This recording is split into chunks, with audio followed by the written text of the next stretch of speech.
Voilà, nous sommes en direct. Bonjour. Bonjour chez toi aussi, Roxane. Je vois que tu dis bonjour à quelqu'un. Oui, oui, oui. En fait, c'était un ami qui me demandait, il dit ça fonctionne pas. Alors là, je viens de lui dire, ben oui, maintenant oui. Et voilà, nous Alors sommes en bonjour direct à tous. maintenant. Alors, bonsoir. Bonsoir les amis. Bonjour Euh, David. donc, on voit que nous sommes ici en direct de plusieurs lieux différents. Ah, il y a encore écrit Berlin, excuse-moi. C'est Euh, pas grave. non, monsieur, mais c'est hyper grave. C'est hyper important. Dis à un Berlinois qu'il est de bonne et inversement, tu sais ce que c'est quand même. Bah ouais, surtout quand je viens de Nyon, de Suisse, que mon cœur est à Amet. Voilà, donc voilà, moi j'ai sauvé les changements, mais apparemment, ah oui, c'est ici que je dois changer. Donc, voilà, nous, c'est la joie du direct, comme on dit. Donc, je vous remercie parce que c'est un exercice qui est pas très simple, mais c'est un exercice nouveau pour certains, peut-être pas pour vous, euh, d'essayer de partager un peu une partie de votre itinéraire et de vos passions et de votre art, de votre poésie. De façon virtuelle. On sait que les lieux partout dans le monde sont quasiment pas de la même façon partout, mais les lieux de lecture et de performance et d'art sont grosso modo interdits à l'expression publique. Donc voilà, je pense que c'est important de trouver quand même un espace public d'une façon ou d'une autre. Ici, c'est un stream, mais il y a aussi d'autres façons de le faire. Donc ça, on en parlera peut-être un jour. Et je vais d'abord vous laisser vous présenter brièvement chacun. Euh, et on va commencer par Guillaume, qui est celui qui a été notre dernier résident en date. Et pour l'instant, tu restes encore le dernier en date dans l'absolu, vu que cette année 2020 a été évidemment très bousculée par l'invasion d'extraterrestres dont nous avons fait l'objet, comme tout le monde sait. Les Covid-19, ils étaient à 19. Mais voilà, ils ont suffi à 19 à foutre un peu le Bronx sur cette planète. Et donc, Guillaume était en résidence à Amé lorsque moi, je n'y étais pas du tout. Et lorsque j'étais aussi en Italie. Et donc, c'est la première fois qu'on se voit, en fait, Oui. tous les mois. Et donc, voilà, c'est ma façon à moi, très, très tardivement, de t'accueillir dans ta résidence à Amé. Et merci beaucoup voilà, pour le fait d'avoir été, pour l'instant, le seul résident de l'année 2020 à la Maison de la Poésie d'Amé. Voilà, je te laisse te présenter. Oui, merci beaucoup David. Merci de ton accueil, donc de ton accueil aujourd'hui, et puis de ton accueil effectivement donc de la fin juin à la fin juillet de cette année étrange. Donc j'ai eu la chance de passer entre les gouttes des 19 Covid, puisque les frontières entre la France et la Belgique ont pu être ouvertes à la mi-juin. Donc j'ai rapidement pris le train. Et je suis arrivé à Amé fin juin et je suis reparti donc enfin un peu avant la fin juillet. Et donc c'était un peu étrange parce que évidemment il y avait pas grand monde dans les rues, il y avait pas grand monde à la Maison de la Poésie même. J'ai quand même eu le plaisir de rencontrer la plupart des personnes. Mais c'est vrai que on était un peu dans une sorte d'espace-temps un petit peu particulier. Voilà, pour les raisons qu'on a dites. Ce qui ne m'a heureusement pas empêché de mener à bien plusieurs chantiers, et entre autres un chantier dont on va peut-être parler sur chacune des rues d'Amé. Ok. Voilà. Et oui, effectivement, tu disais que... Alors, c'est pas par manque de bonne volonté qu'il n'y avait pas grand monde à la Maison de la Poésie, c'est que nous étions juste au début du déconfinement. Effectivement, les frontières avaient rouvert le 15 juin, raison pour laquelle moi j'étais parti, pour des raisons tout à fait privées, en Italie, dès le 15 juin même. Et, euh, et donc, par mesure de prudence, et pour suivre aussi la logique du déconfinement, comme on dit, du début du déconfinement, nous avions fortement réduit la présence des personnes à la Maison de la Poésie. Voilà, c'est ce qui explique qu'il n'y avait pas grand monde chaque jour, quoi. Et Roxane, toi, c'était tout autre contexte. Tout autre. Alors moi, je me suis installée pendant 3 semaines en juillet 2019. Il y avait peu de gens aussi, mais on m'avait averti que j'y serais plutôt seule parce que la saison des activités était terminée. C'était les vacances. Et en fait, pour moi aussi, puisque j'enseigne la littérature à Montréal, en fait, sur la rive nord de l'île de Montréal. Et ben, je peux pas, j'ai pas un horaire, un agenda très malléable, donc c'était pour moi le seul moment possible. Mais ça ne m'a pas du tout dérangé. Au contraire, mon séjour a été parfait. Je voulais m'installer dans une ville tranquille pour faire le ménage du carnet que je remplis depuis 2015, de mes observations de touristes notamment en Italie, en Espagne, en France et bien sûr en Belgique. Donc, c'était parfait parce que j'avais tout le loisir de contempler, d'observer, de noter, de vider ces carnets-là pour, évidemment, travailler sur le recueil qui mûrit en moi depuis 5 ans et dont je vous parlerai tout à l'heure. Alors, Rolf, toi, tu fais partie des citoyens d'Amé, désormais. Donc, tu es un résident un peu d'exception, vu que tu es l'un des rares, pas le seul, je crois, mais je crois que tu as été quasiment le premier à faire 2 résidences. Donc, c'est déjà un cas atypique de revenir 2 fois dans la même résidence et à Amé. Oui, effectivement. Et comme tu le disais, je me sens un tout petit peu amétois. Quelque part, c'est vrai que je me suis vraiment senti très très bien à Amé. Et c'est vrai qu'en rencontrant beaucoup de gens, j'étais une fois en novembre 2013 et une fois en avril 2016. Donc là, il y avait beaucoup de monde partout, dans les rues, dans la maison de la poésie. Donc c'était vraiment l'occasion de rencontrer beaucoup de gens, d'amétois de tout poil. Et donc ça a été vraiment l'occasion pour moi d'approfondir les contacts, de prendre le temps de les voir. Et la plupart des gens, je les ai connus la première fois et la deuxième fois, ben ils étaient là encore, la plupart. Donc il y avait 3 ans de décalage, ce qui fait que c'était intéressant d'avoir cette perspective, hein, de voir comment les gens avaient évolué. Donc effectivement, c'était 2 fois un moment très intense quelque part. Et, euh, et qu'est-ce que... alors, ce qui peut être intéressant, c'est qu'on parle de la résidence, pardon, de la maison de la poésie d'Amé. Alors, quand je suis en France, que ce soit au marché de la poésie ou dans une librairie ou autre, enfin, à la belle époque, on pouvait encore aller dans des lieux ouverts au public. Euh, Lorsque j'évoque la maison de la poésie d'Amé, la première chose qui accroche l'oreille, ce n'est pas maison de la poésie dans ces contextes-là, mais c'est le mot Amé. Parce que voilà, ça ne dit rien à beaucoup de gens, hein, le mot Amé. Déjà en Belgique, hein, c'est pas gagné.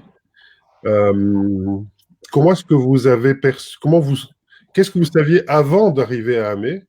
Qu'est-ce que vous saviez de cette Amé et de cette résidence? Guillaume.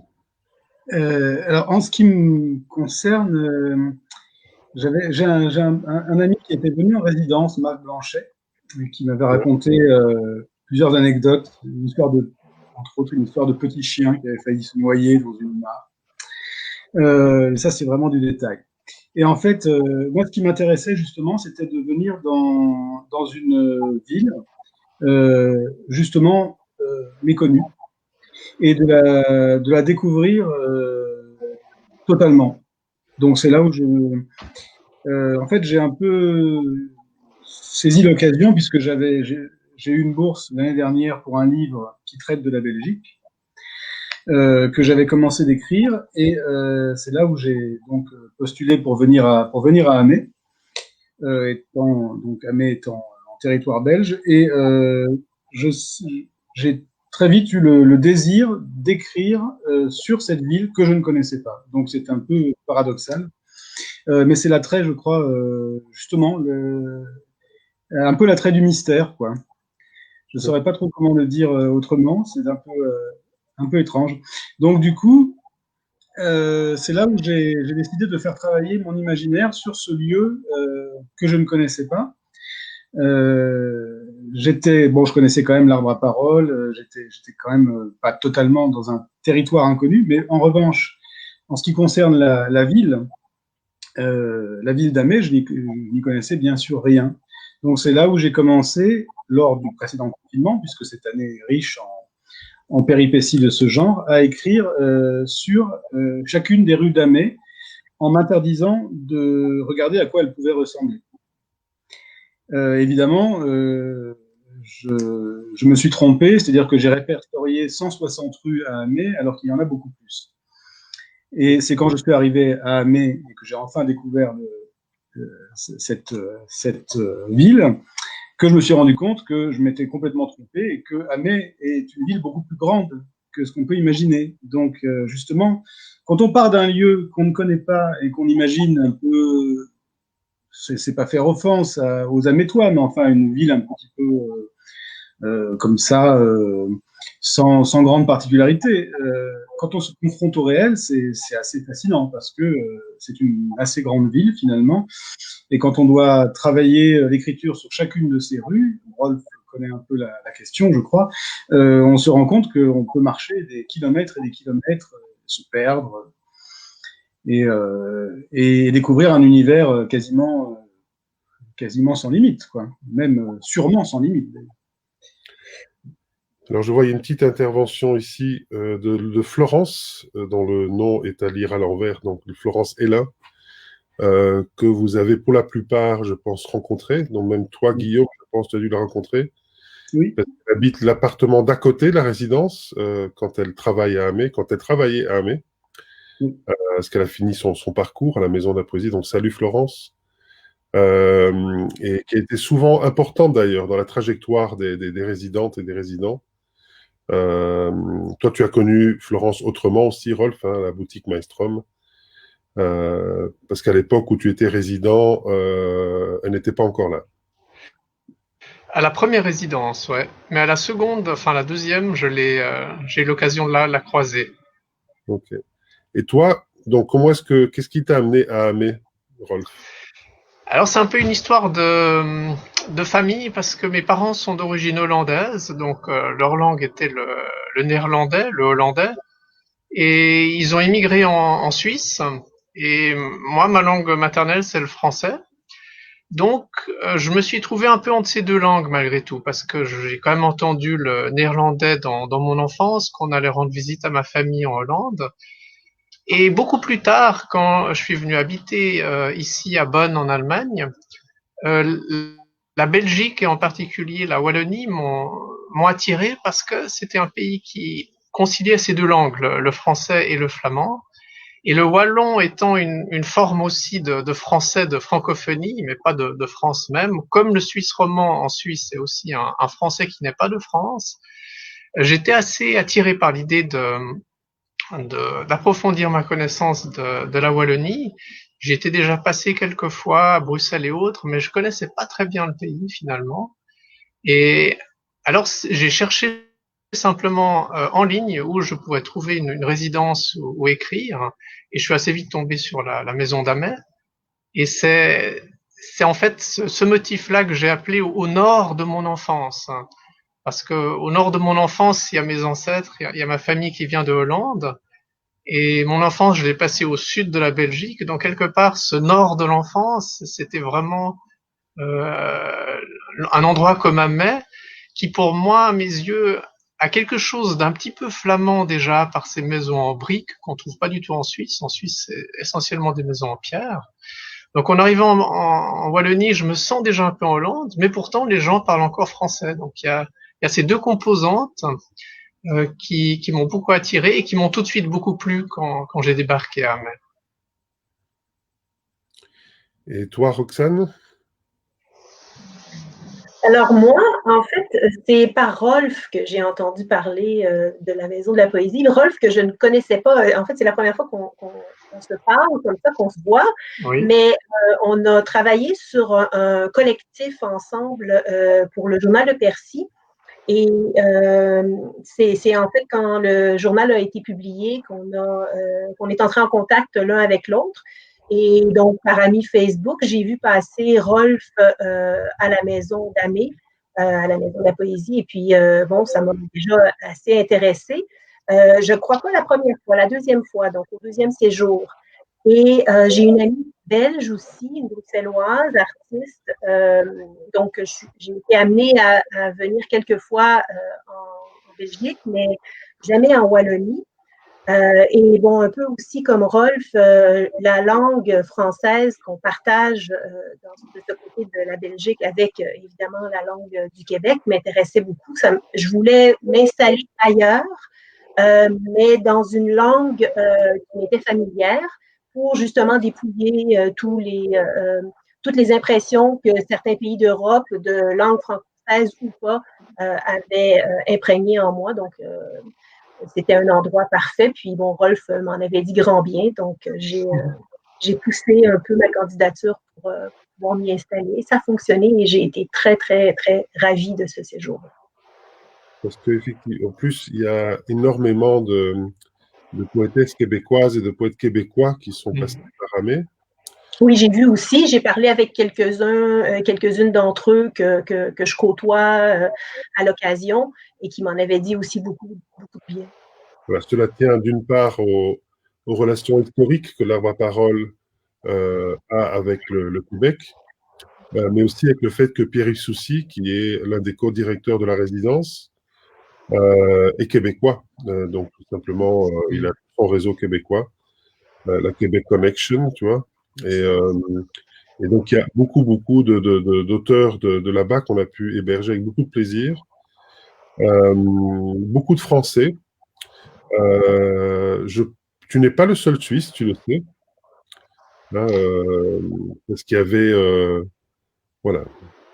Tu as l'air hyper concentré. Donc, on rappellera Luc Andréré, qui était l'autre poète suisse, qui était en résidence. Il y a eu des Roumains, des Marocains, des Roumains. Voilà, il y a eu un Israélien, il y a eu des gens venant d'Amérique centrale aussi, du Mexique, quelques Mexicaines. Voilà, c'est une résidence qui accueille comme elle le peut, parce que nous avons les moyens du bord, nous avons un beau bâtiment, c'est vrai, mais nous avons les moyens du bord au niveau financier, donc grosso modo, c'est surtout pour ceux qui viennent de très loin.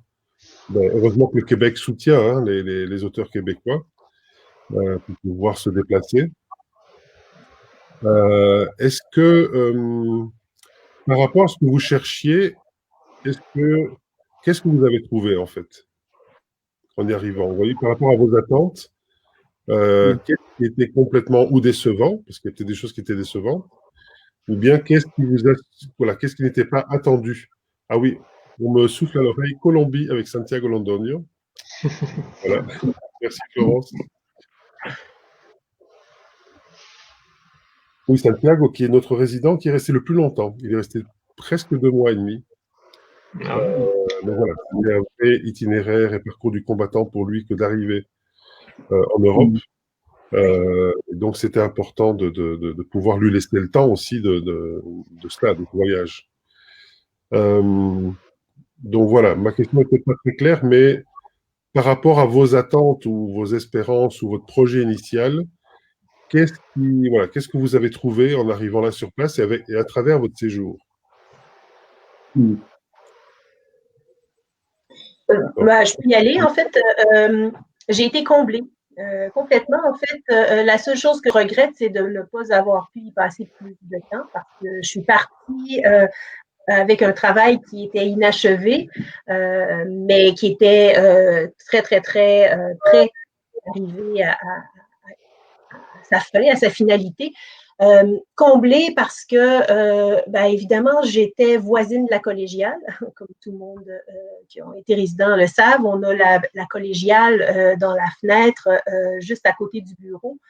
Donc, ça a été pour moi une très grande inspiration parce que J'allais là-bas avec comme thématique le tourisme de masse, d'une part, mais aussi la cohabitation du sacré et du trivial.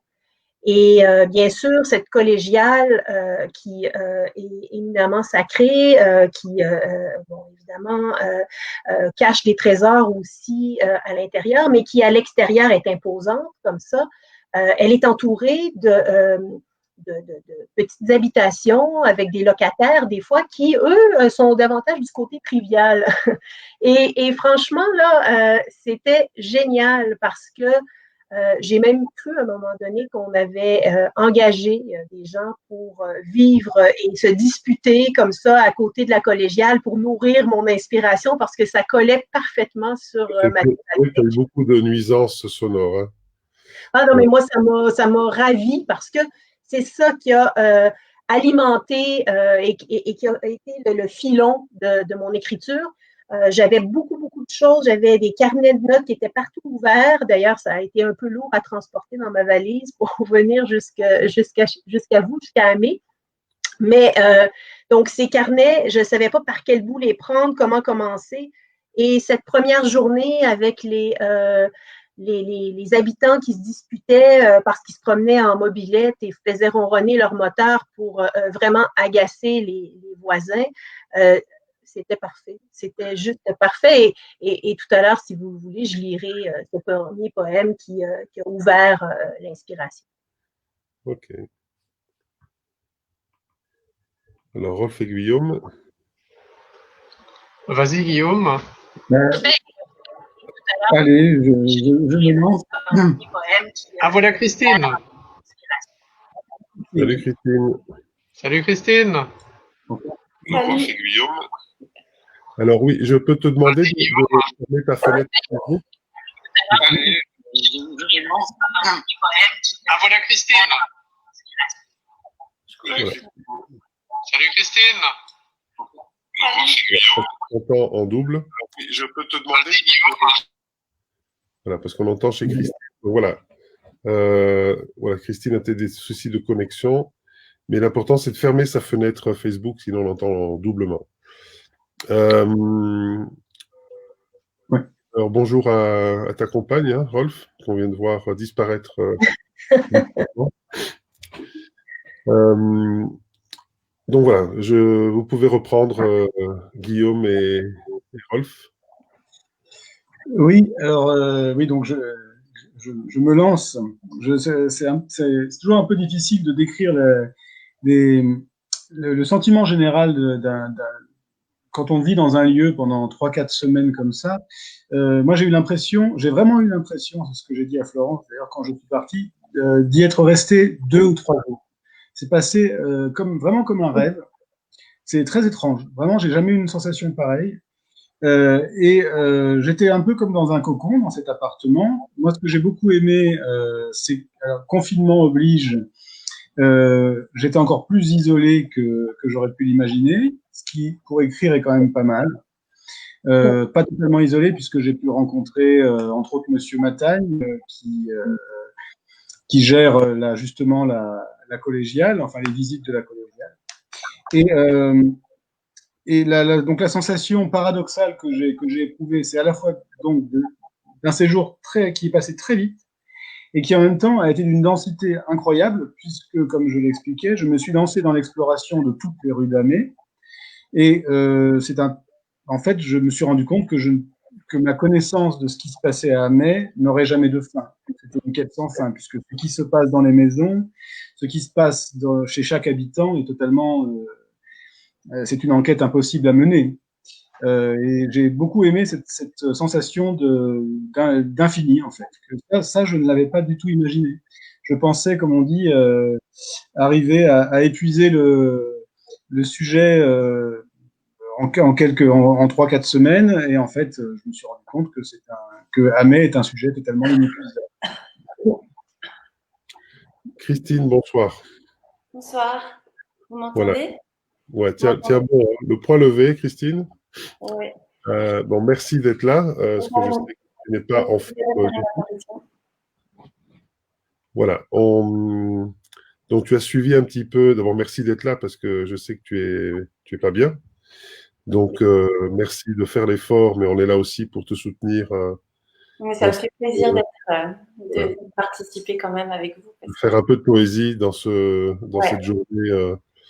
Toi, c'est parti parce que tu es française, mais tu vis à Bruxelles depuis plusieurs années. Donc, quelque part, tu habites à 90-95 km de 95 belge d'Amé. Donc, qu'est-ce qui a fait que tu aies envie ou besoin d'aller en résidence finalement si près? En fait, moi, à ce moment-là, j'étais dans l'écriture d'un manuscrit, d'un recueil qui deviendrait ensuite Si je pars comme un feu. J'avais absolument besoin, pour des raisons, je travaillais beaucoup, j'avais été détachée à l'école européenne ici, c'est pour ça que j'étais à Bruxelles, et j'avais une enfant toute petite. Et du coup, quand je dégageais un moment pour écrire, c'était à minuit. Et donc, j'avais besoin d'avoir un tout petit peu de temps en retrait. Et c'est un peu par hasard parce que je ne connaissais pas la Maison de la Poésie d'Amé. J'avais vu cette résidence je crois, dans la Maison des écrivains et de la littérature. Et j'avais envoyé, j'étais allée voir comment c'était Amé. Je ne connaissais pas du tout. Et j'avais trouvé que ça avait un charme fou, même si c'était tout près, c'était encore un autre monde. Et j'avais envoyé un dossier avec mon texte à Pierre-Yves Soucy, enfin voilà, et du coup ça s'était fait.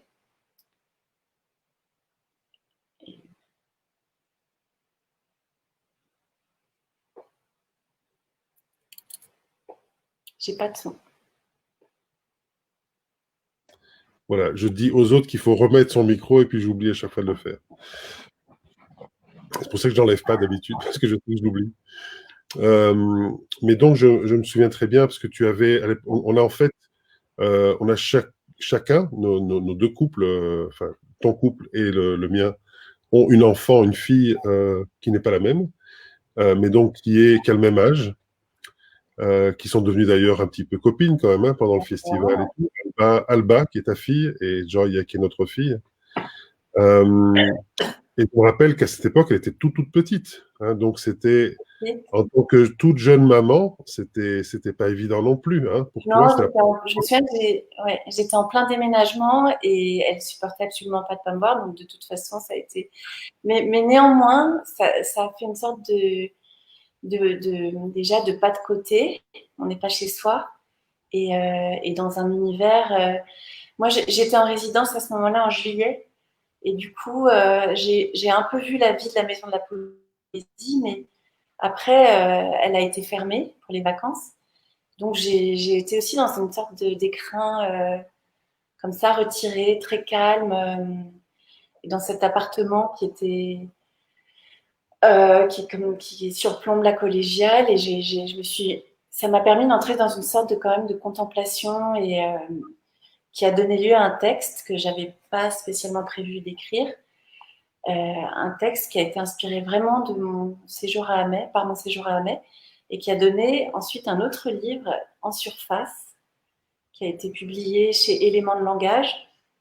Je pourrais peut-être lire un extrait après, mais c'est vraiment un texte qui évoque ma rêverie tout là-haut dans l'appartement et aussi un petit enfant tout petit qui découvre le langage en bas avec les cailloux, etc. Donc voilà, il s'est passé quand même quelque chose d'assez magique dans cette résidence. Et voilà, parce que les résidences sont de plusieurs types. Hein, donc pour celles et ceux qui ne connaissent pas, il y a plein de types de résidences différentes qui existent. Déjà rien que dans le milieu francophone, il y a les résidences rémunérées, il y a les résidences non rémunérées, et les résidences où l'on est juste défrayé, des résidences parfois où même on paye pour y être. Donc il existe différents types de résidences. En fait, par exemple, à Amé, vous n'étiez pas rémunéré pour votre résidence, sauf ceux et celles qui réussissent à avoir des bourses. Hein, par exemple, au Québec, il y a des bourses où c'est pas vraiment une rémunération, mais du moins il y a un défraiement intéressant qui peut être obtenu. En France, il y a le CNL qui parfois octroie des bourses pour les auteurs. Donc ça, je le dis aussi pour ceux qui seraient intéressés ou celles qui seraient intéressées, qu'il faut se renseigner vraiment dans son propre pays. Il existe quand même des mécanismes d'aide importants qui sont pas automatiques du tout, ça c'est clair. Mais on est là aussi pour vous aider à aller chercher. Aller chercher ces sous qu'il faut quand même pour tenir le coup et pour vivre. Parce que nos moyens à nous permettent juste de vous accueillir, d'avoir un minimum de défraiement, un tout petit per diem. Et voilà. Donc c'est ce qu'on pourra faire mieux, on le fera plus. Quand on pourra faire plus, on fera plus. Mais actuellement, c'est comme ça.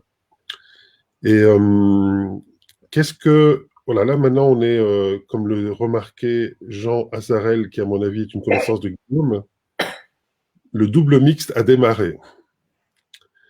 Donc comme on est, donc je pense qu'il fait une évocation du tennis, là, le double mixte. Enfin, on est 2 et 2, plus 1, le cinquième est supra partes, l'androgyne. Donc, est-ce que, un petit impro, est-ce que l'un de vous ou l'une de vous a une question à poser à l'un d'autre, enfin à quelqu'un d'autre? Posez-vous des questions l'un à l'autre, comme je vous les ai posées.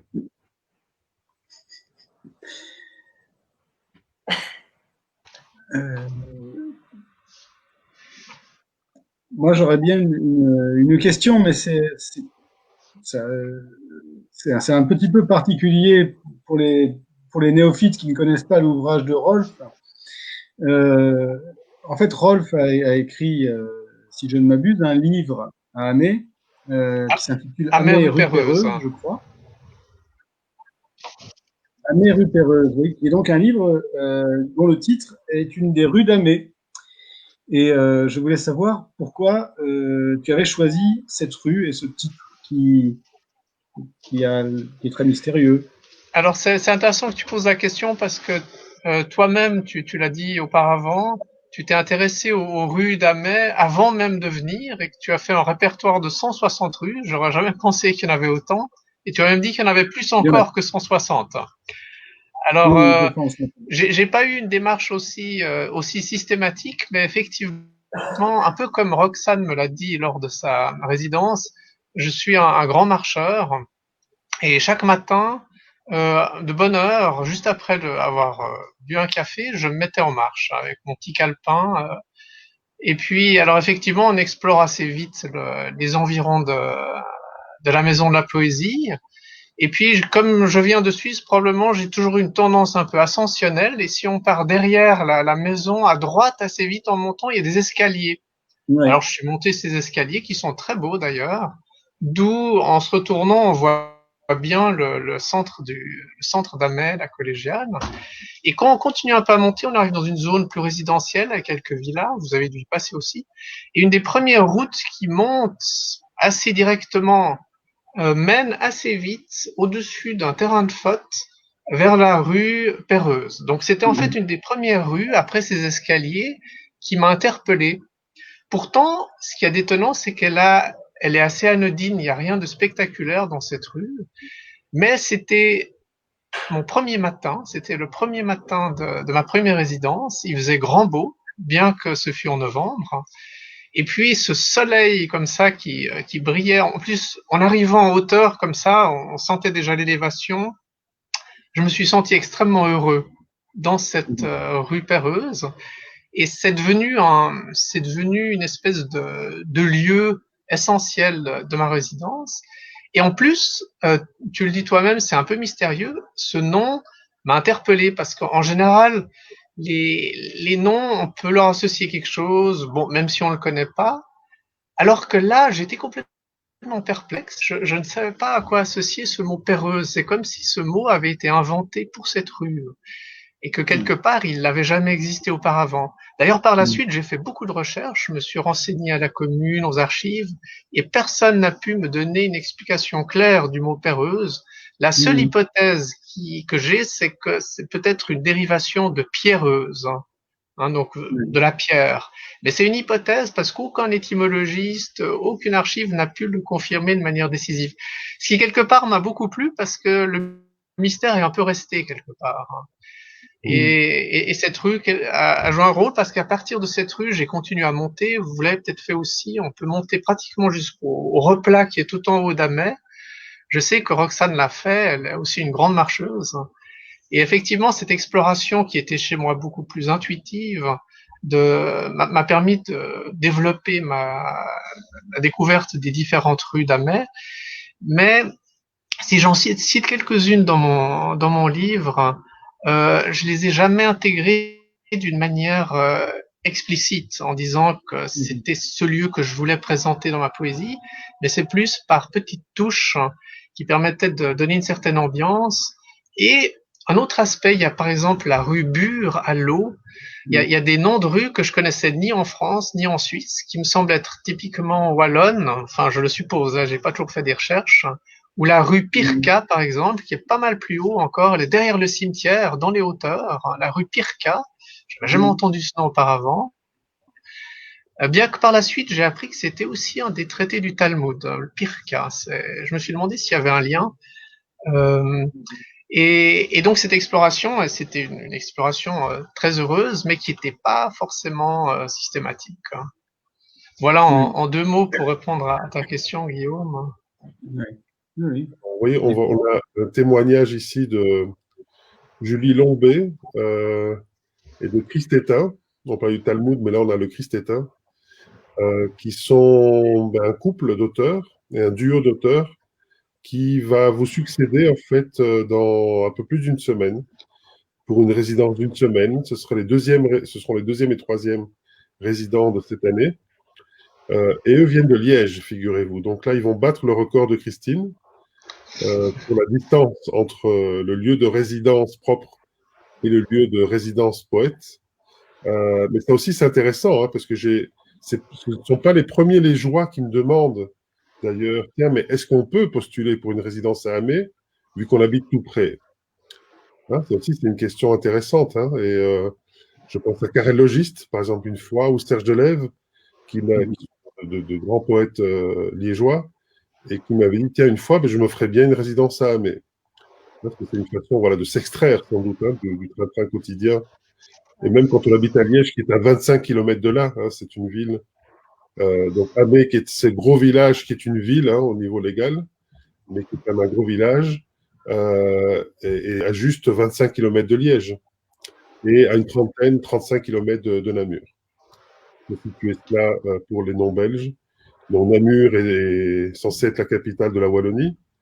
Donc c'est une petite ville de Wallonie, et Liège, les gens connaissent un peu plus. Même en France, les gens connaissent au moins le nom de Liège, rien qu'avec le bouchon et le sirop. C'est un nom qui dit quelque chose à quelqu'un. Là-dessus, Christine et Rolf, en fait, vous avez été résident surtout dans votre première résidence, même si tu n'en as fait qu'une, Christine, dans un appartement qui était... Pardon ? Je suis venue une deuxième fois, une petite semaine. Oui, c'est ça, oui, tu avais fait un complément. Ouais. Les compléments de résidence, hein, pour terminer un travail, donc sur une brève durée. Mais vous avez connu le grand appartement. Hein, donc, après, cela s'est réduit à un studio pour pouvoir permettre à des Bruxellois de venir travailler et pouvoir loger sur place, entre autres. Mais donc, voilà, Roxane et Guillaume, vous avez connu plutôt la partie studio. Et moi, la deuxième fois aussi. Voilà. Et toi, Rolf, les 2 fois, tu avais le grand appart ou la deuxième fois, tu avais le petit studio? Non, les 2 fois le grand appart, ce qui était un grand luxe pour moi parce que comme dans ma manière de voyager en général, je prends pas les hôtels les plus luxueux qui soient, mais je dors même parfois en tente. Donc en débarquant à la maison d'Amet à l'époque où c'était tout l'étage, tout l'appartement, c'était le grand luxe, le grand confort pour moi que j'avais rarement vécu jusqu'à ce point avec ce grand sofa. Donc c'était vraiment un grand luxe. On voit ici, parce que je parlais de Julie Lombé, voilà sa sœur qui nous arrive. Lisette, effectivement, j'avais oublié, c'est bien que tu le signales. tu parles de mini-résidence parce que Lisette a été en fait artiste en résidence à la Maison de la Poésie d'Amé sur plusieurs mois. Vous voyez, elle a fait plusieurs activités et donc il y a des moments où elle a résidé tout simplement, enfin elle a dormi à Amé, elle est restée quelques jours à Amé parce que c'était plus simple au niveau logistique pour les animations, les ateliers et compagnie. Et c'est vrai que nous en avons fait, voilà, bonsoir Lisette, nous en avons fait quelques-unes de ces micro-résidences. Donc, moi, j'ai toujours utilisé plutôt que mini le terme de micro-résidence. Je pense à l'artiste Louvain, par exemple, qui habite aujourd'hui en Allemagne. Je pense à Laurence Viel, qui avait fait une micro-résidence de 4-5 jours avec Tan Yole, qui est un poète indonésien, hein, qui était invité dans le cadre d'Europalia Chine. Et donc, ils avaient voulu passer Els Moors aussi, qui a fait une résidence de 2 jours, mais parce que c'était lors d'un trajet, d'une trajectoire de 11 jours, c'était le Tour de Belgique, ils avaient appelé ça avec Laurence Viel. Donc pendant 11 jours, ben, Els Moors, qui est néerlandophone, avait fait le tour, on va dire, de quelques villes wallonnes, et inversement, Laurence Viel avait fait le tour de quelques villes flamandes. Et elles s'étaient rencontrées au festival à Bruxelles à la fin de leur parcours. Alors, on voit ici voilà, Sophie Parlatano, qui doit être d'origine italienne, je suppose. Quels sont les conditions remplies pour faire résidence, avoir un projet, avoir fait ses premiers éditoriales. Voilà, les conditions véritables, ben, il faut aller d'abord sur le site internet, sur la page résidence. On vous dit ce qu'il faut comme éléments principaux. Hein, il faut envoyer un mail d'abord, mais dans le mail, il faut mettre des choses. Et donc, dans les choses qu'il faut mettre, c'est ben, un minimum de motivation qui explique votre envie, votre désir. Alors, nous sommes à 3 à décider hein, pour les résidences. Pierre Soucy, qu'on a évoqué plusieurs fois, Antoine Waters, hein, qui est aussi auteur et poète, et moi-même. Et chacun, nous avons notre propre goût, notre propre sensibilité, dont nous sommes sensibles à des arguments différents, en fait. Donc, je ne vais pas vous dévoiler tout, parce que sinon, après... mais voilà, je pense que le désir est très important. Évidemment, le parcours est quand même important. Il faut avoir un minimum de parcours, pas forcément avoir publié, parce que Christine n'avait pas publié encore quand elle est arrivée, par exemple. Mais c'est le projet, voilà. Ça, Et c'est que c'est le tout premier livre hein, de Christine, c'est celui qui est sorti de la résidence. Ouais. Et Rolf, tu étais quasiment dans le même cas de figure. Oui, non, au Miel de l'Ours, j'avais déjà publié 2-3 livres. Voilà. Hein. Ouais. Mais donc, c'est avoir finalement donné un échantillon de ce que vous faites pour qu'on se rencontre au moins par le biais de ce qui est quand même important, c'est l'écriture. Et puis qu'il y a un projet, hein, qui est ce projet, quel qu'il soit, ben, on doit le sentir en résonance avec notre résidence de poésie. Alors, il n'y a pas seulement des poètes, mais aussi des personnes qui font du roman, de la prose poétique, ou des traducteurs qui sont venus, et des éditeurs aussi qui sont venus, mais en poésie. Donc, le lieu central, le lien central, c'est la poésie. Ça, c'est clair. Voilà, j'ai répondu à ça. Si on passait un peu à la poésie, justement, hein, et qu'on passe un petit peu à la lecture. Comme je sais que Christine est fatiguée, tu dis bonsoir à Alba de notre part. Voilà, comme Christine est un peu fatiguée, elle a demandé de passer avant, si c'est possible. Bien Donc, sûr. c'est cette possibilité de nous lire quelques extraits.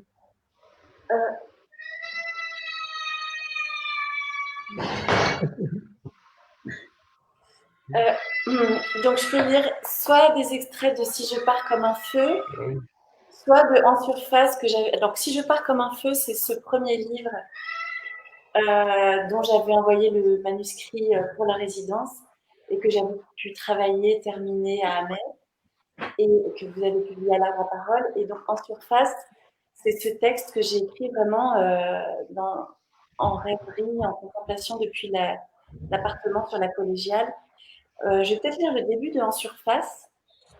En fait, l'éditeur a posé le texte sur une peinture d'une plasticienne finlandaise, je ne sais pas si ça se voit bien, qui évoquait pour nous la croûte terrestre, les cailloux, etc. Et ça allait très bien avec le texte. Donc, le texte, je commence. Donc, En surface. Je pense que vous allez peut-être un peu reconnaître le lieu, je ne sais pas.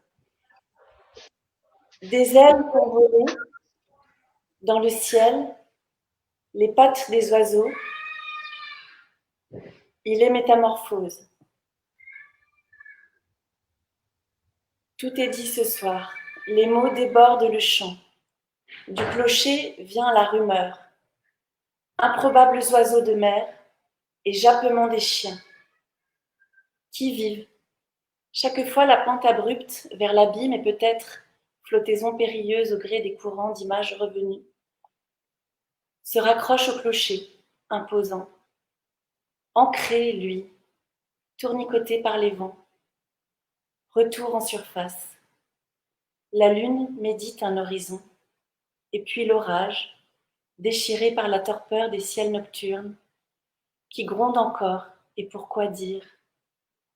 Privé d'espace, et saisi par le temps, pressant, pose pourtant la lettre, après la lettre, et puis miracle, exprime. Je cherche la lumière, elle m'attrape par les côtés. En moi persiste et remonte, ondes amoncelées. Que faire de ce jour?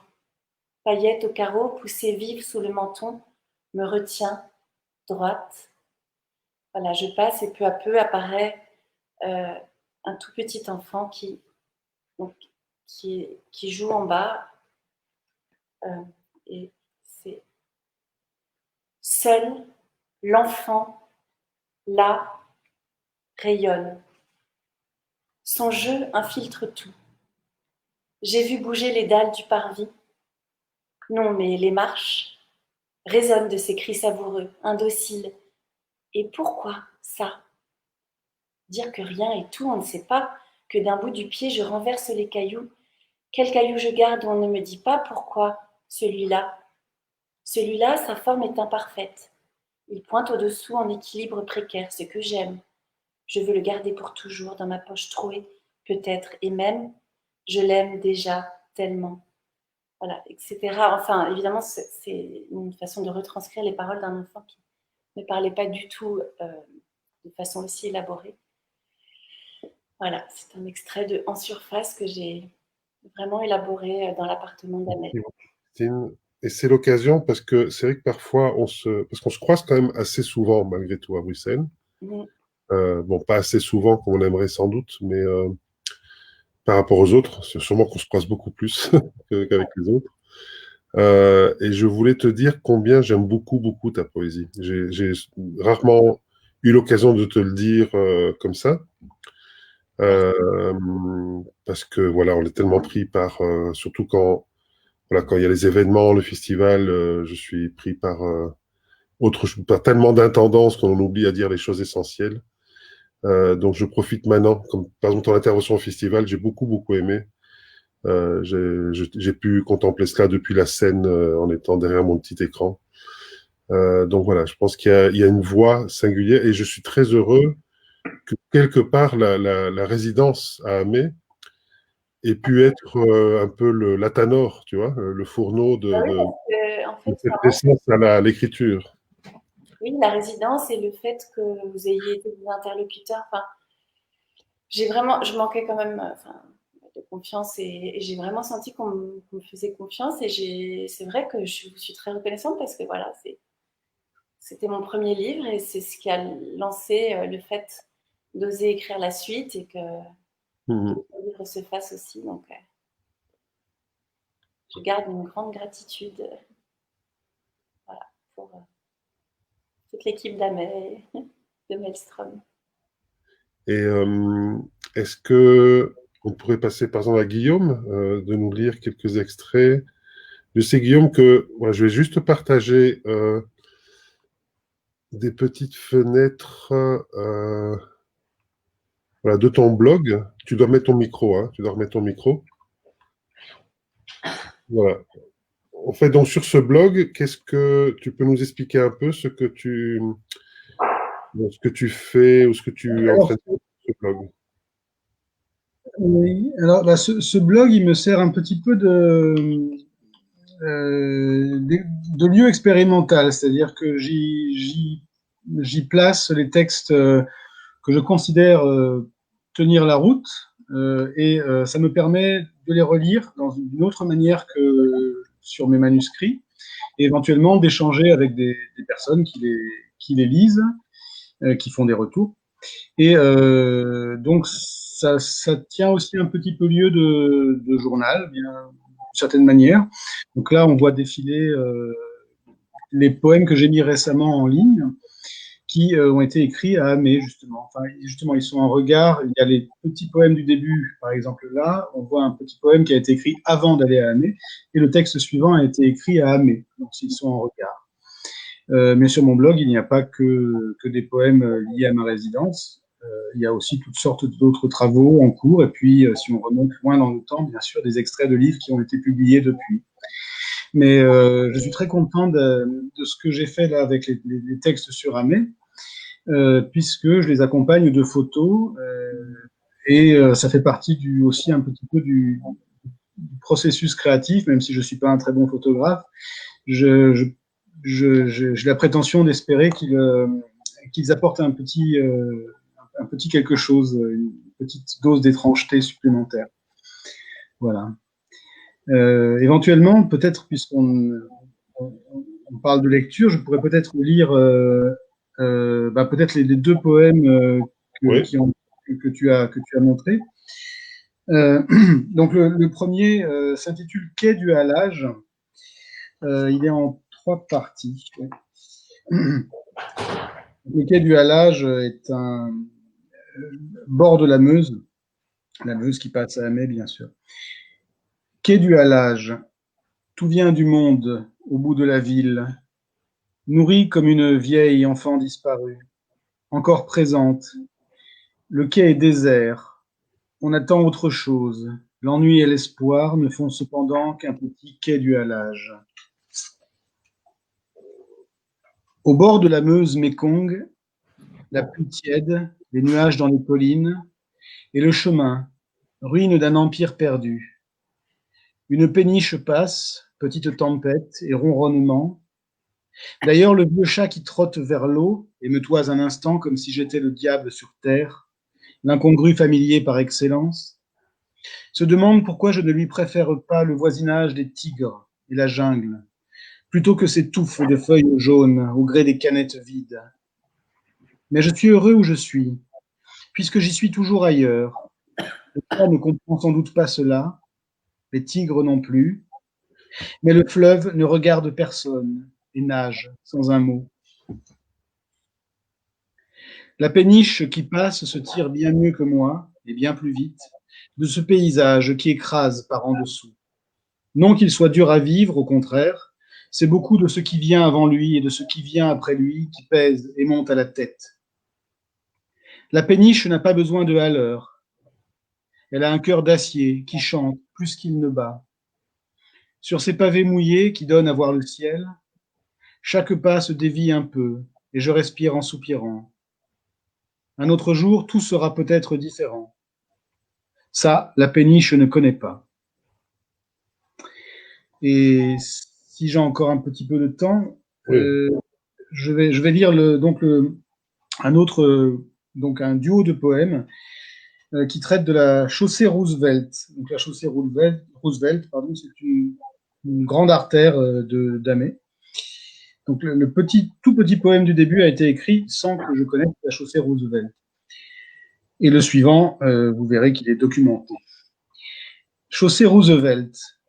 Il y a une tombe inconnue, penchée, à l'encontre de tous les noms gravés. Son dos tourné, elle regarde les voitures passer. Elle nous regarde aussi beaucoup. Chaussée Roosevelt. À chaque fois qu'on arrive dans un pays, on voit des noms revenir sans cesse. Ici, ce sont des Tyrion, des Orban, des Janssens.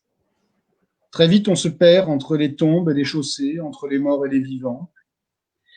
Je pense à Maréchal et à Delcominette, à Jules et à Xavier, tout en longeant les maisons construites par celui-là, à l'intention de celui-ci, afin qu'il les offre à ses enfants, Karl et Nelly. Où sont-ils, ces deux rejetons? Probablement pas dans leur maison, les 4 de la chaussée Roosevelt. Probablement pas dans Glycine, ni dans Rose, ni dans Lys, ni dans Marguerite. probablement pas dans ces 4 témoignages de grande tendresse et de grand amour. Tant de maisons pour 2 enfants. Mais peut-on en vouloir à Monsieur Delcominette d'avoir gâté sa progéniture quand on sait dans quel grand bain elle allait bientôt être projetée? En 1914, l'architecte des Belles Bonbonnières meurt à 23 ans. Si je ne me trompe pas, c'est que les sources concernant Jules Maréchal donnent l'impression d'être bien fugaces. Pas la peine donc de préciser de quoi il meurt, les chiffres parlent d'eux-mêmes. Il ne verra jamais, comme on dit étrangement au futur, ses créations. Quant à Karl et Nelly Delcominette, ils n'y habiteront pas, d'après ce que j'en sais. Ce dernier point est-il en lien avec la grande histoire? En tout cas, la grande histoire n'a pas, jusqu'à aujourd'hui, écrasé les fleurs au bord de la chaussée. La Deuxième Guerre a rejoint la Première. Roosevelt est à l'honneur au pied des 4 beautés. Pour ce qui est des pauvres Maréchal et Delcominette, ils glissent de plus en plus sous les pavés du temps. L'un a une rue à son nom, et l'autre a ses fleurs. On pense donc encore à eux parfois. Mais les rues, comme les fleurs, même de pierre, ne sont pas faites pour durer, quoi qu'on puisse en dire. Voilà, donc le dernier texte est en effet de l'ordre de la prose. C'est aussi, ça fait partie aussi du travail que j'ai réalisé à Année. Ça a été de m'aventurer aussi dans des textes qui sont des blocs de prose, quoi, comme des petits articles, des petits moments de focus sur des éléments là qui sont vraiment ancrés profondément dans Année. Bien sûr.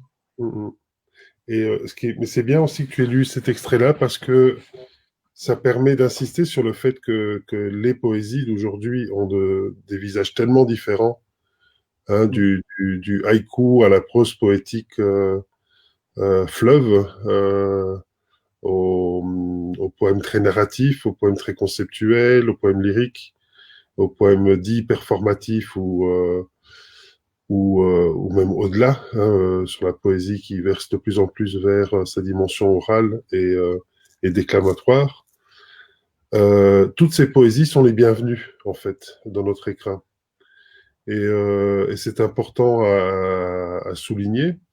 Et entre autres, il y a cette collection très belle que Antoine Waters dirige, qui est la collection IF, qui, dans sa naissance même, s'est empêché de se définir comme une collection de poésie. C'est pour ça qu'il a appelé IF, hein, comme cet arbuste qui est à la fois un arbre et une plante, qui est entre les deux, et en disant, voilà, un texte est un texte, hein, donc un texte travaillé, un texte bien foutu, et chercher est un texte, il est bien ou pas, enfin on le sent ou pas. Et c'est pour ça, d'ailleurs, dans cette collection IF, il y a même un récit, un roman, un vrai roman.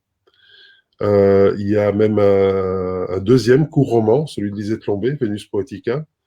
Mais ce sont des œuvres de poètes, hein, à la base. Ou bien même voilà, celui d'Annick Walashniewicz, qui est un superbe roman. Annick n'est pas du tout poète à la base. Elle est même simplement, c'était son premier texte. Hein, mais Antoine, qui est auteur, pour ceux qui le connaissent comme auteur de Traverse, hein, depuis toujours, et l'un des plus grands défenseurs justement de cette mixité à l'arbre à parole. J'aurais aimé peut-être montrer, parce qu'on a commencé à voyager avec les images. Donc toi, Roxane, tu préférais d'abord qu'on montre les images de Rolf, c'est ça? Excusez, j'avais oublié le micro. Non, on peut y aller maintenant avec les miennes si c'est dans cet ordre-là qu'elles sont placées. Alors, ça va. Voilà. Est-ce qu'on va voir? Donc, je vais mettre un peu plus en évidence. Sans doute que je peux lancer. Tu me dis si je peux lancer simplement le diaporama ou. En fait, tu vas le voir au fur et à mesure que je vais avancer, tu vas comprendre comment tu peux, parce qu'en fait, je ne l'ai pas minuté, je n'ai pas préparé le diapo pour qu'il roule seul. Donc, il faudra passer d'une diapo à l'autre. Alors, donc, tout à l'heure, je disais que cette collégiale qu'on avait à la fenêtre dans l'appartement de la résidence, je l'avais beaucoup observée. J'ai vu les nuages de pluie l'assombrir, puis après le soleil allumer sa pierre, les oiseaux s'asseoir sur son toit d'ardoise, les pigeons qui rivalisaient avec le coq qui étincelle de noblesse au-dessus de la croix du clocher central. Je l'ai observé de nuit. Je l'ai observé de jour aussi en lui tournant le dos pour grimper la ruelle de Pompée et l'observer à nouveau depuis la terrasse où se trouve la tombe de Rameau. Le soir, j'ai même l'apéro avec elle. Je l'ai mis en bouteille.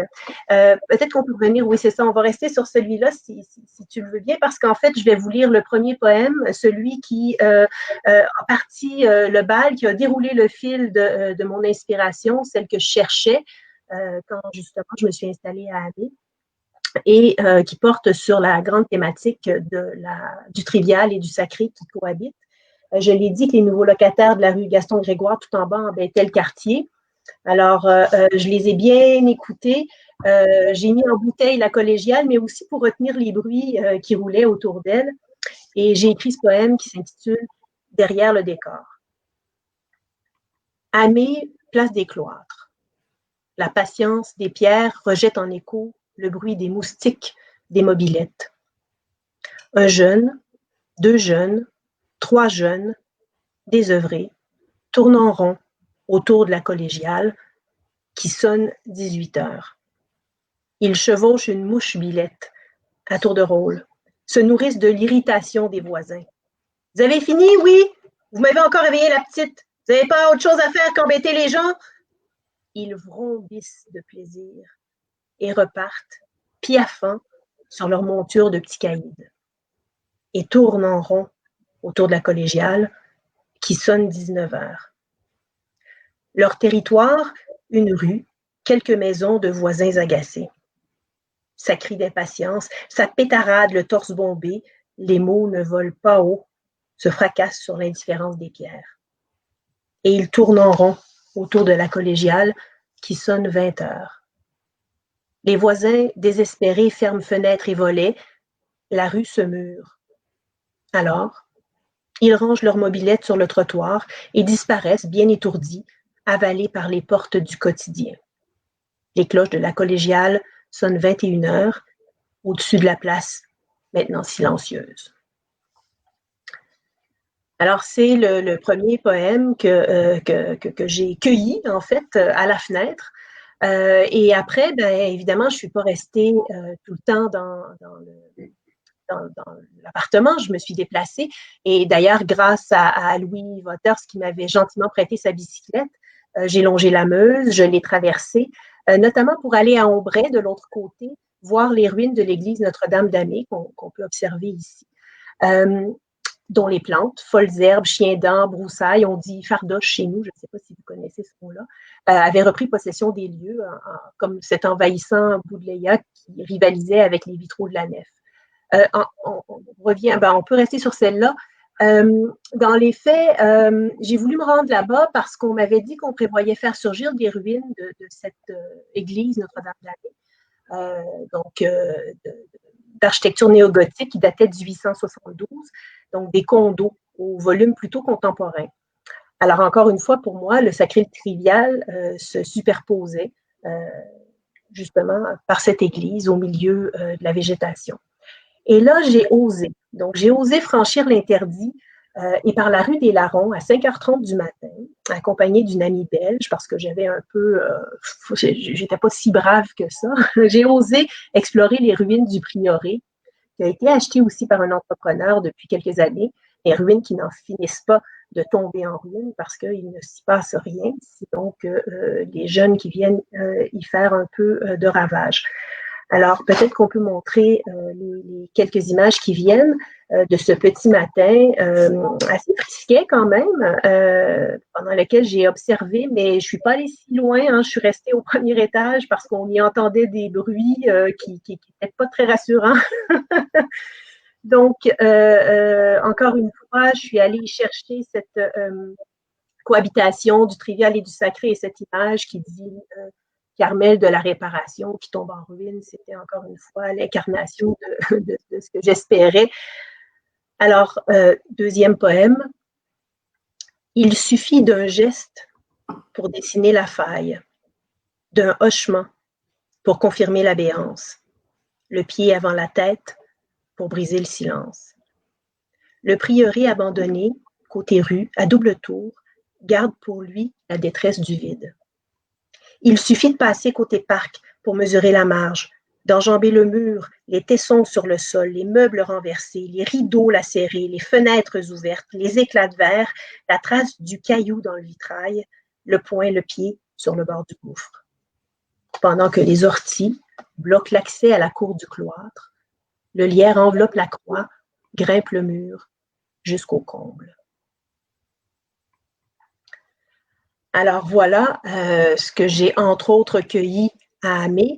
Et quand j'ai quitté, et donc c'est la dernière image, quand j'ai quitté, imaginez, encore une fois, bon, j'ai quitté à contre-cœur, j'aimerais bien, s'il n'y avait pas cette distance géographique, pouvoir profiter moi aussi d'une micro-résidence pour clore tout ça, pour ficeler tout ça, mais bon, hein, moi, je débarquais 2-3 jours, c'est quand même un peu impossible.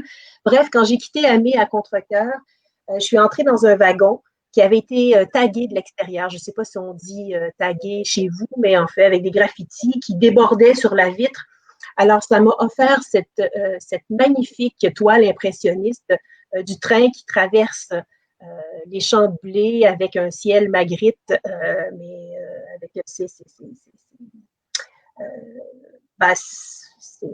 cet aérosol, en fait, qui vient donner une image qui, encore une fois, venait le combler et compléter, clore cette résidence sur la thématique du trivial et du sacré. Voilà. Merci beaucoup. Alors, on va quitter ici le partage d'écran, revenir à nous. Alors, je sais aussi que Rolf a aussi un voyage à nous proposer dans Amé. Donc, on va vite passer à cette étape-là. Alors, voilà, résidence Amé.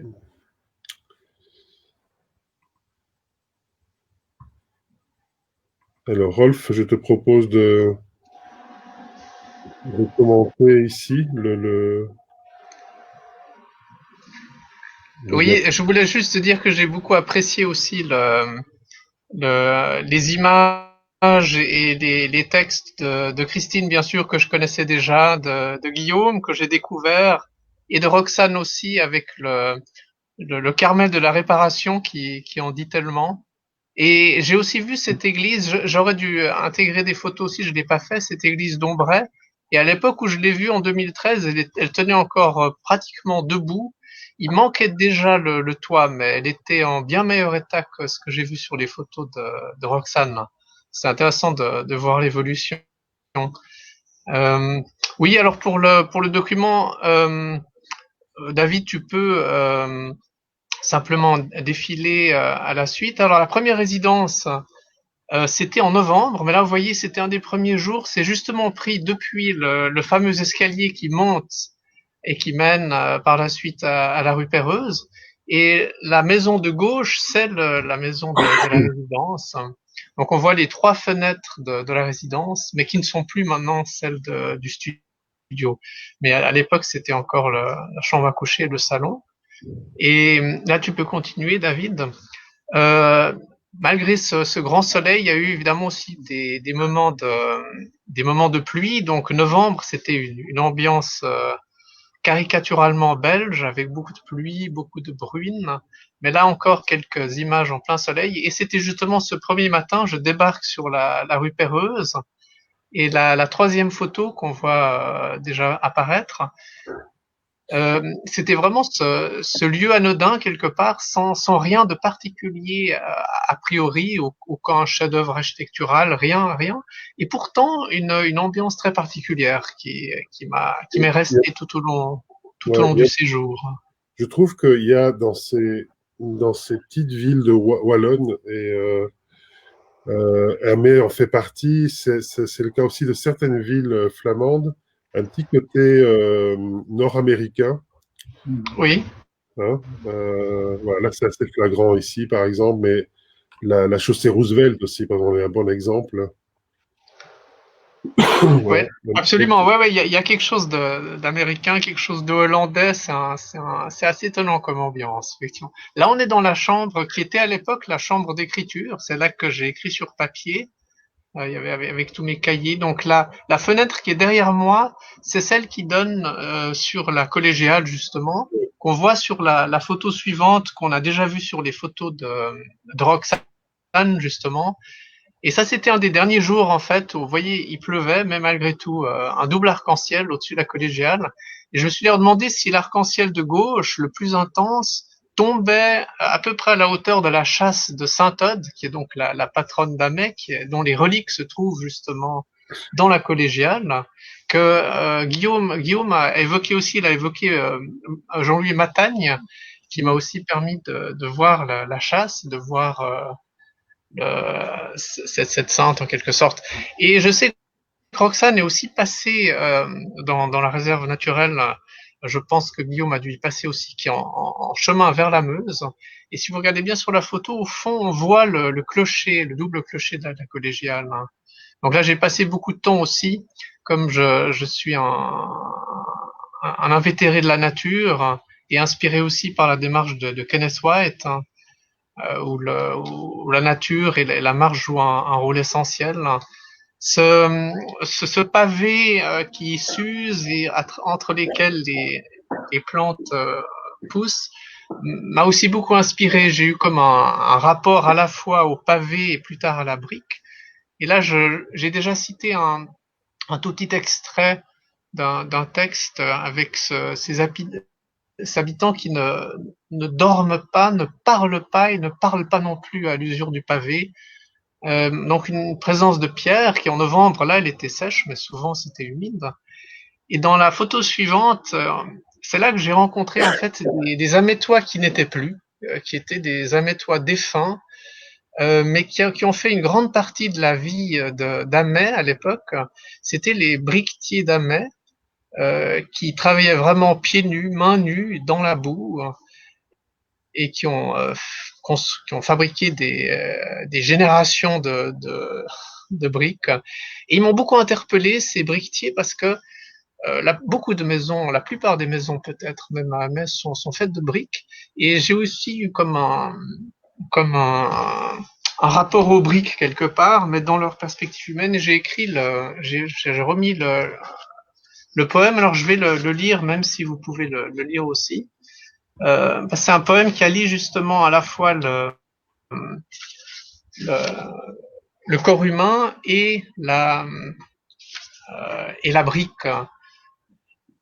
Corps opaque de la brique, toute eau évaporée ou captive, au fluage des jours absents, ni veine ni fissure, à peine un craquellement, l'empreinte des paumes, ou le pied nu dans la boue, une patience s'accomplit et s'offre, toute année éteinte, transmission tacite du geste, litanie de muscles pulsants, de tendons éprouvés, d'obsolètes ni le grain, ni l'argile. Voilà pour les défunts amétois qui m'ont accompagné. Là, en chemin, c'est une kélidoine qui a une plante. Cette photo a été prise justement sur les escaliers qui sont derrière la Maison de la Poésie, qui montent vers la rue Perreuse. Et si vous prenez un petit bout de feuille, vous verrez que la sève est jaune. C'est une particularité de cette plante. Et peut-être avant qu'on passe à la suite, à la deuxième résidence, je voulais encore vous lire un autre extrait, toujours du même livre, qui est donc le livre de la résidence à Mérupéreuse. Je retrouve le texte.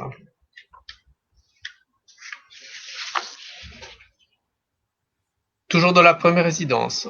Ce ne serait que glaise, en cet espace du nom, marne aveuglée à l'irruption des eaux, digue percée à l'emplacement même du silence, au fourreau des jours, à l'extinction de la nuit, serait-ce chair ouverte et l'ébruitement de la mémoire, saveur du vide à l'alcool du corps, syllogie naissante ou sibylle amère, le bois de bruyère, salive à l'impavide, lente arrimée sous l'embase, l'arable au socle du regard ne s'étend si la sylve âpre syllabe. Donc on était toujours dans cette ambiance de novembre. Et la deuxième résidence, en avril, je m'étais proposé un autre projet d'écriture qui était essentiellement le fruit des rencontres que j'avais déjà faites lors de la première résidence. Et l'une des premières rencontres fut celle de Rio Di Maria, qui nous a malheureusement quitté beaucoup trop tôt, mais qui est toujours avec nous en profondeur, a été avec David, bien sûr, l'une des premières personnes à m'accueillir déjà dans la première résidence, et dont la chaleur m'a profondément marqué et qui m'a accompagné tout au long des deux résidences. Comme il habite pas très très loin d'Amay, il pouvait venir relativement souvent. Et Rio était le premier finalement de toute une équipe. Euh, alors je ne sais pas si pour les autres résidents, Roxane ou Guillaume, comme vous étiez en été, vous les avez peut-être pas tous connus, mais en fait il y a une équipe absolument extraordinaire dans la Maison de la Poésie d'Amay. On voit sur la photo suivante le fils de Rio, qui est Fabien, qui est imprimeur avec Merly, et qui se trouve donc à Ambray. L'imprimerie de la Maison de la Poésie est de l'autre côté, sur l'autre rive de la Meuse. Et l'équipe elle-même, j'ai choisi juste ces trois personnes, mais elle est beaucoup plus grande, avec les secrétaires, avec toute l'équipe de la maison, les personnes qui s'occupent aussi des autres formes d'art, plumes et pinceaux. C'était pour moi une situation idéale parce que dans la résidence elle-même, j'étais seul, donc j'avais le silence nécessaire pour l'écriture. Mais il suffisait que je descende d'un étage pour être en très bonne compagnie, avec toujours beaucoup de vie, beaucoup de discussions, beaucoup de rencontres, qui se sont évidemment étendues à la photo suivante, à des gens qui n'étaient pas directement liés à la Maison de la Poésie, mais qui avaient chacun une personnalité très particulière, comme ce Jean-Pierre Forton, justement, il était à la retraite à ce moment, mais qui était un fabricant de pipes, et qui a même été celui qui a fabriqué la pipe d'un des grands auteurs belges, qui est dont le nom me revient pas. Mais donc, j'ai eu la chance de le rencontrer, un personnage haut en couleur, hein. Comme d'ailleurs la voisine de la photo suivante, que je pense que les autres résidents n'ont pas eu l'occasion de rencontrer, parce que d'après ce que j'ai entendu, elle est décédée l'année passée, qui était la femme qui vivait dans le petit château qui est pas très loin de la Maison de la Poésie, en direction de la boulangerie, donc en direction de l'Est à peu près.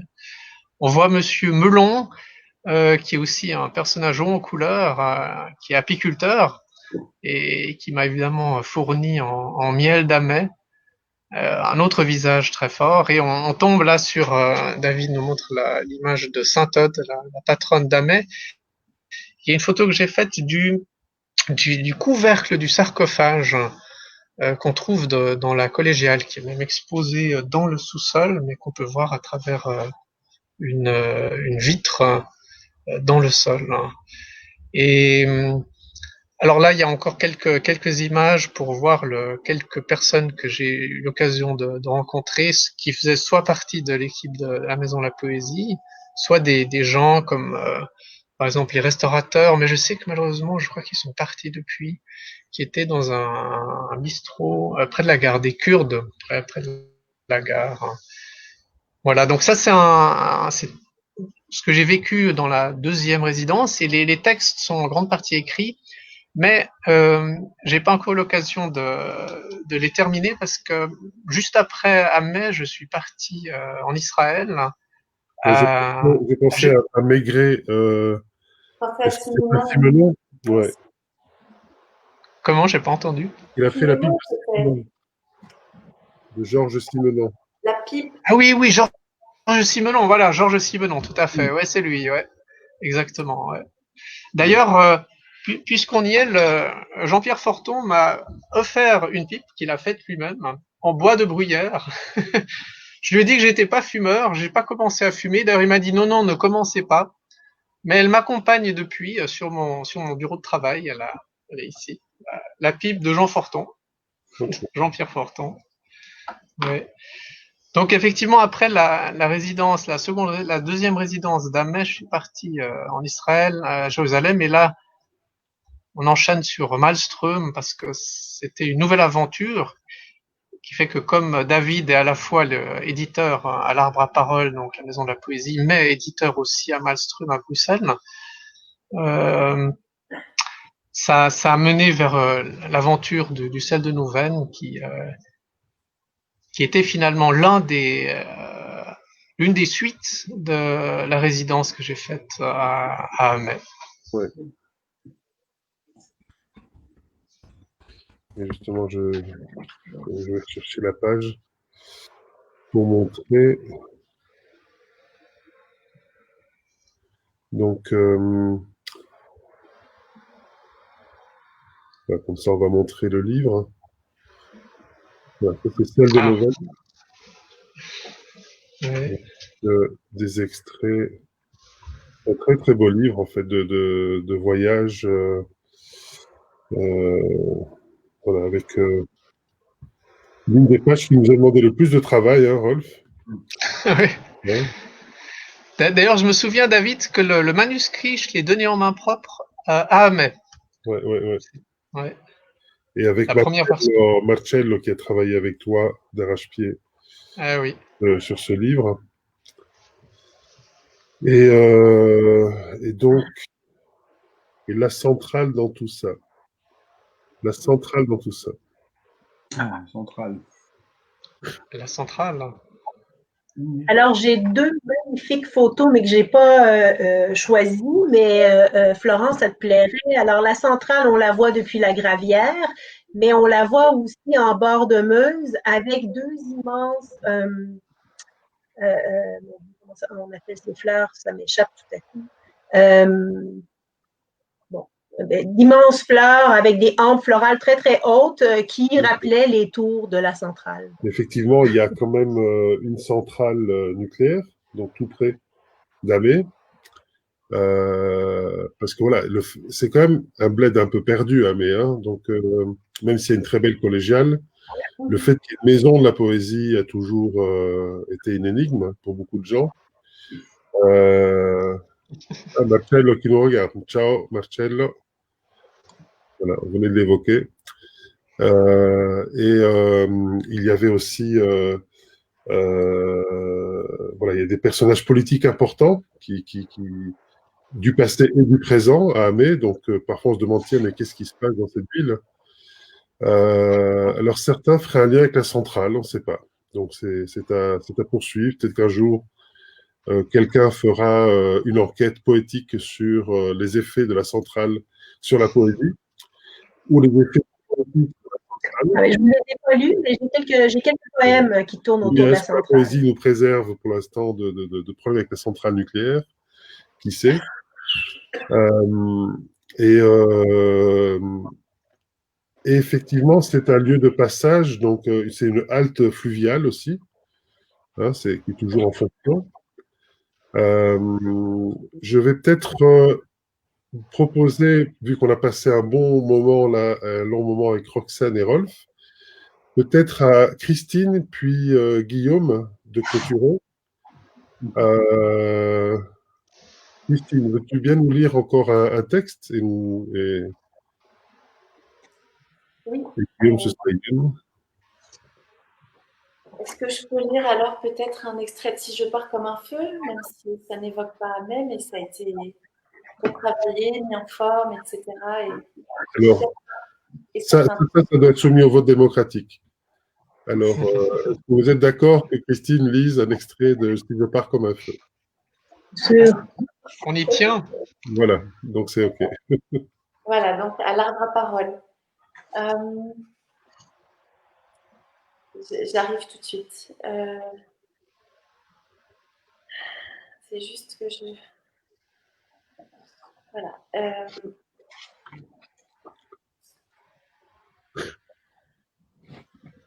Je vais lire 2 textes, mais qui à nouveau évoquent l'enfance. Je vais lire autre chose, mais enfin voilà. En tournoirait. On a couru dans les vagues, bien trempées d'eau de mer. Elle regarde, car l'eau fascine et perd. N'ira pas à l'eau, constate. Regard éperdu pour la masse visiblement intemporelle et miroitante. La nuit, c'est de cela le rêve, et le matin, c'est ce qu'elle aura dit. La mer, l'eau, le bateau. Les grains de sable enrayent, mais pour elle, c'est le début de tout. On n'a qu'à patienter peut-être, et l'eau, là, sera des nôtres. Patienter, courir plutôt vers la profondeur du sable. On creuse, on étale, on modèle. Par cela, on oublie le manque d'eau. La mer a trop de sel et trop de flots. La mer, sans pouvoir se passer d'elle et de nous. Le soleil, on tournoierait des heures dans la joie intempestive de savoir l'eau là juste, là au toucher, qui revient toujours chargée de mousse blanchie et rieuse. La cavalcade au-dessus des mouettes, des nuées du temps qui ne passe plus. La conscience inouïe d'être qui la réveille la nuit, transit, pressée d'en découdre, mais de contempler plutôt. Y toucher, non, son image brûle déjà la main, son éclat qui me grise, la mer à voir danser. Elle a ouvert les bras grands jusqu'au large des côtes, elle si petite, la mer, la contenir, la dupliquer. Et le deuxième texte a pour titre Pastel. Donc c'est un petit enfant qui dessine avec des pastels. C'est ça qui a inspiré le poème. Elle a étalé les couleurs bicolores. Un côté vert, un côté rose, la mer, un bateau. Et c'est un trait épais, malhabile, déterminé à l'extrême. J'ai passé de la couleur sur les couleurs, j'ai arrondi l'angle et aplani les aspérités, parce que son chemin de petits pics conduit à ma plaine plus ample, verger d'amandes douces, d'oliviers parsemés et de senteurs citron. C'est elle, la sente de vallons fraîchis d'eau neuve, et notre mer absorbera l'horizon. Un trait gomme, mauve et orangé, bicolore. Le grain de poudre, matière première, prend la feuille à rebours, la feuille déjà pleine d'avant, mappemonde fine, trop fragile. Ce n'est rien. Le bateau passe, un bateau, un point, un trait s'effondre un peu.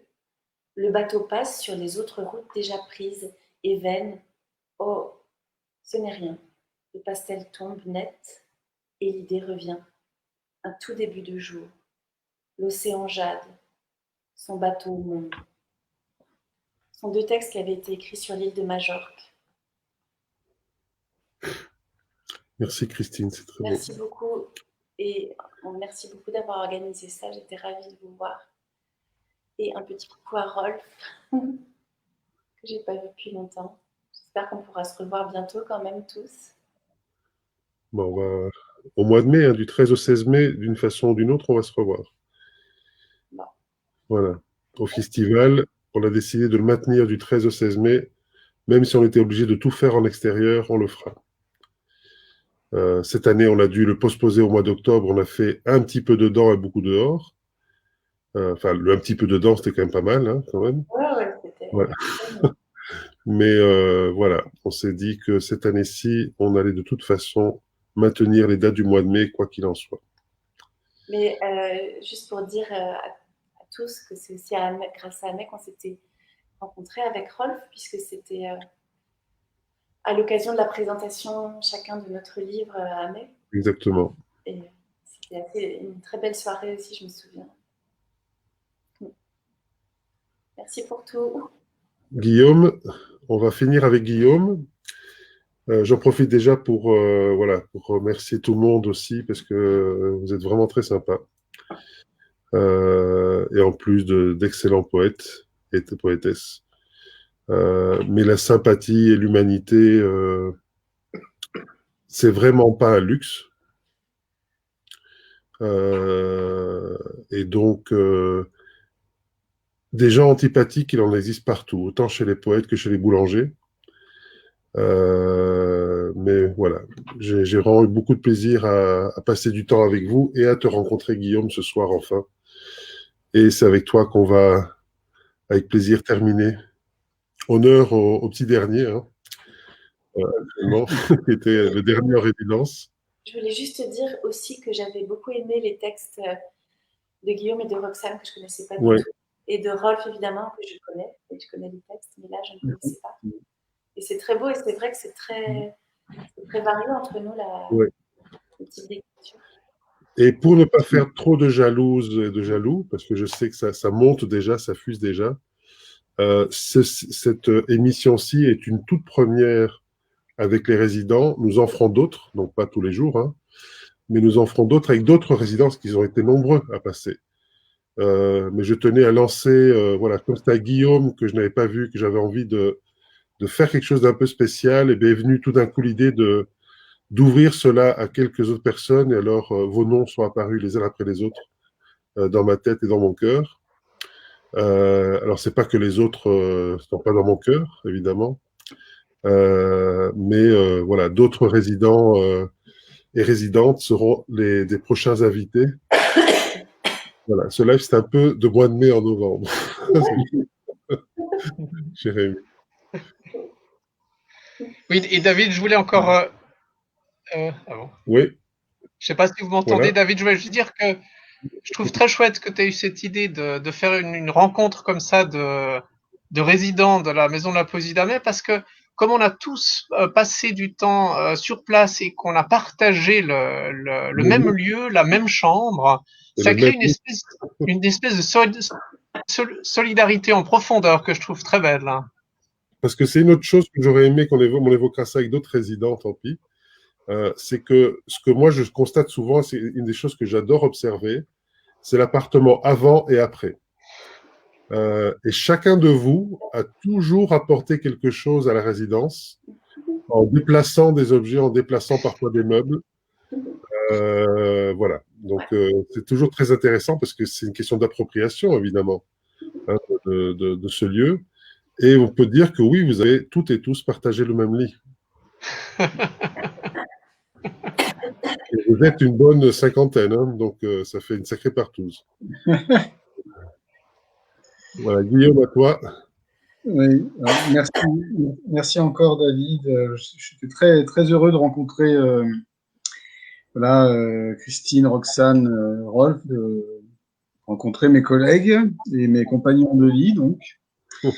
Voilà, et d'être retourné grâce à vous à Amet. C'est assez touchant de partager ces mêmes chemins. J'espère que ça a donné des idées aussi aux personnes qui nous ont vus ou écoutés. Je vais terminer avec trois textes pas trop longs pour pas trop abuser de notre temps.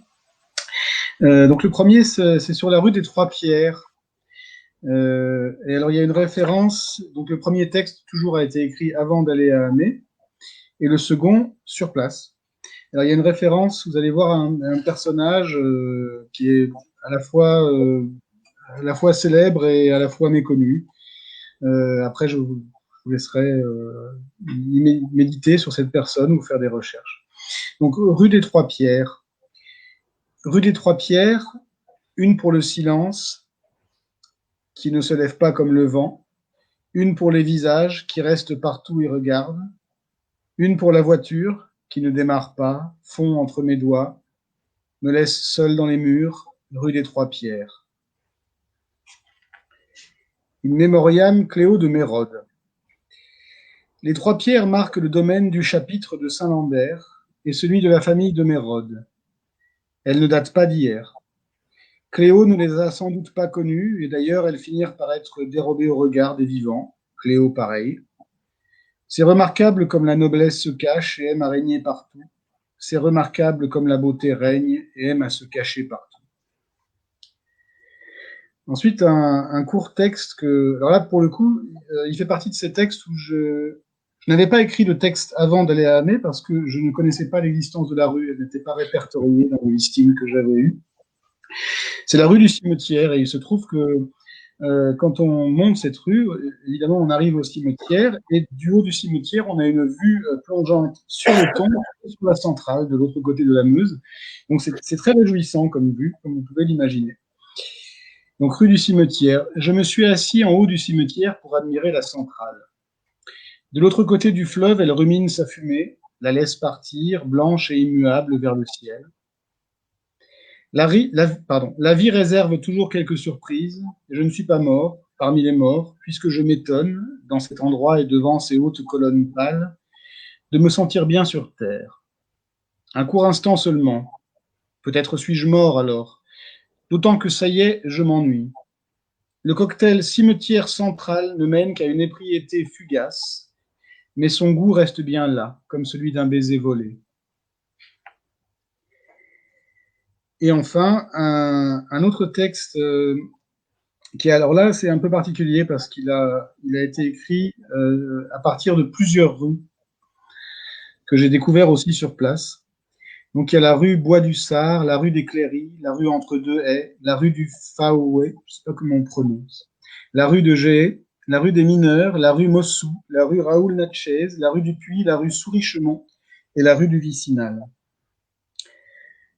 Les formes dans le soir, celles dont on parle, un silence pour un mot sur deux. Ces formes entrent dans la forêt, où le soir n'est déjà plus le soir. Elles vont y disparaître, elles vont y rester toujours. Par quel chemin la forêt s'éloigne-t-elle? Par quel chemin notre soir n'est-il plus le même? Et ne finit-il plus? Par quel chemin les formes nous dévisagent-elles? Ou par quel chemin nous ont-elles oubliés? Voilà les quelques souvenirs d'Amé que je voulais partager avec vous. Merci beaucoup.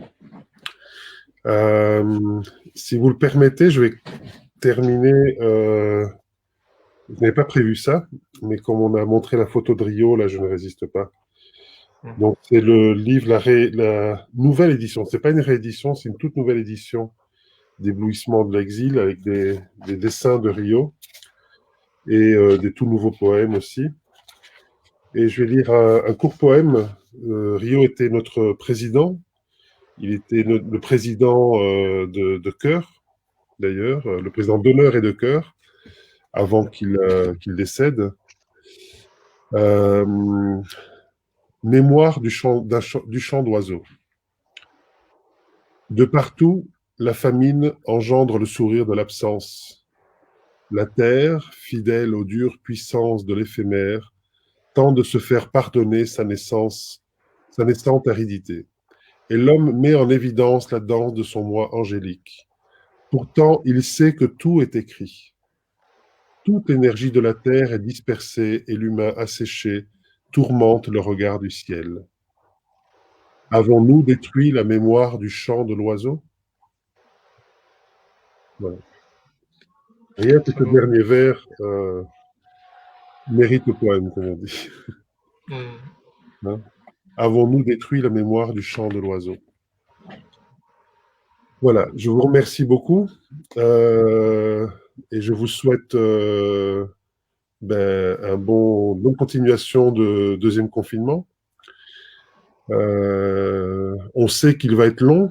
Ils ont beau nous torturer là, avec leurs trucs et tout, mais on sait qu'on est parti pour un bail. Donc, autant s'amuser, autant trouver des façons de faire des choses intéressantes et de continuer à créer et de ne pas se laisser non plus uniquement plomber par cette atmosphère que nous sommes en train de vivre. Voilà. Merci beaucoup, Christine, malgré ton état de fatigue. d'avoir été avec nous. Et je pense que Merci à ça vous. va te faire gagner peut-être un demi-degré de fièvre ce soir, mais tu vas la perdre demain, tu vas voir. Tu vas perdre au moins 1 degré et demi demain, tu verras. Merci à vous. et toute la Suisse, la Hollande et l'Allemagne ensemble. Roxane, qui représente le Québec, hein, quand même, et l'Amérique, les Amériques. Donc, notre poétesse américaine. Oui, oui. Non, Voilà. On n'arrête pas de dire américain aux États-Unis. le nom. Voilà. Ah oui, ouf, on l'a échappé, elle. Bon. Et Guillaume. Merci beaucoup. Ça a été un moment de pur bonheur de pouvoir justement revenir à Amé, voyager avec vous, vous rencontrer.